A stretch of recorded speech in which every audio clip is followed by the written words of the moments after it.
আমরা যেটা আজকে আপনাদের সামনে উপস্থাপন করলাম সেটা হলো জাতীয় ঐকমত্য কমিশনের পক্ষ থেকে একটা সুপারিশ সরকারের কাছে পেশ করা হয়েছে। এটা সুপারিশ, এটা এখনো গৃহীত হয়েছে কথা কেউ বলছে না, কিন্তু তার মধ্যে যে ত্রুটিগুলি সেই ত্রুটিগুলি আমরা উপস্থাপন করার চেষ্টা করেছি আপনাদের সামনে। কারণ আমরা তাদের সঙ্গে কাজ করেছি, আমরা চেয়েছি যে একটা সর্বসম্মতভাবে কিছু একটা দাঁড়াক, কিন্তু রাজনৈতিক যে প্রেক্ষিত, সেই প্রেক্ষিতে সব ব্যাপারে সব রাজনৈতিক দল একমত হবে এটা কোনো ব্যাপার না। সেই জন্যই নোট অফ ডিসেন্ট দিয়ে কিংবা ভিন্ন মত দিয়েও একমত হওয়া যায়, সেভাবেই করা হয়েছে।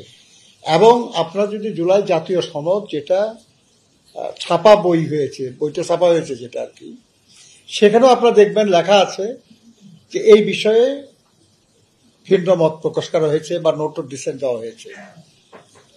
এখন আনুষ্ঠানিকভাবে যে সনদটা গৃহীত হলো বলে জনগণের সামনে প্রধান উপদেষ্টা বললেন 17 তারিখে, সেই ডকুমেন্টকে একটু ডেভিয়েট করে ওখানে যা বলা আছে ওটা না রেখে, ওখানে যা বলা নাই সেটা রেখে কমিশন কিছু সুপারিশ পেশ করেছে।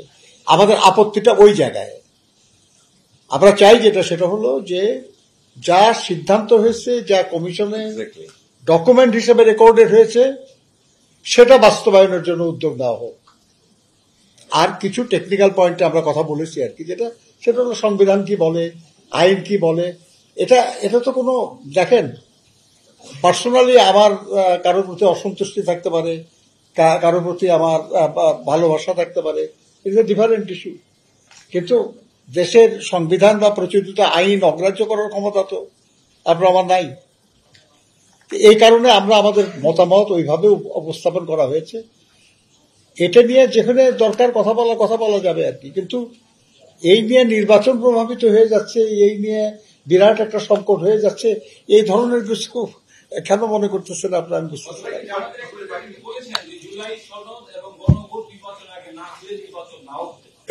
তাদের বক্তব্য বলছে, সে বলুন, এটা পলিটিক্যাল পার্টি, সে তার মতামত বলতেই পারে।